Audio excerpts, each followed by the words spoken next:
संपूर्ण जगामध्ये सगळ्यात मोठी लोकशाही ज्या देशात आहे असा आपला भारत देश. इथली माणसं अत्यंत विचारपूर्वक निर्णय घेतात, विचारपूर्वक वागतात, अशी आपली कीर्ती आहे जगात पसरलेली. पुण्यामध्ये जे घडतं त्याचं अनुयायित्व बाहेर पत्करलं जातं. आपल्याला हवं ते सरकार निवडण्याचे अधिकार दिलेले आहेत. मतदान करण्याच्या बाबतीत सातत्याने गेली काही वर्ष पर्सेंटेज पडतंय. 50% कमी लोक मतदान करतात. आपण सगळेच भारताचे सज्ञान आणि सजग नागरिक आहोत. मतदान न करणाऱ्या नागरिकाला कोणत्याही राजकीय नेत्यावर, त्याच्या पक्षावर टीका करण्याचा नैतिक अधिकारच मुळात पोचत नाही. आपले मत बहुमोल आहे, ते वाया घालवू नका.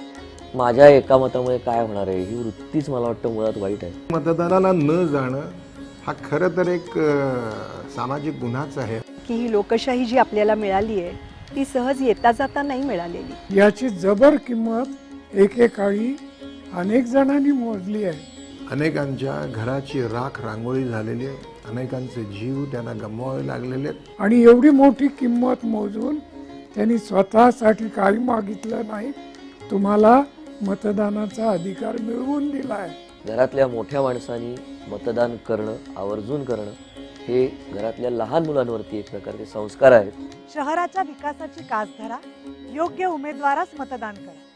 मित्रमंडळी आणि आप्तेष्ट यांना मतदान करण्यासाठी प्रवृत्त करा. सगळ्यांनी जाऊन 21 फेब्रुवारीला नक्की व्होट करा.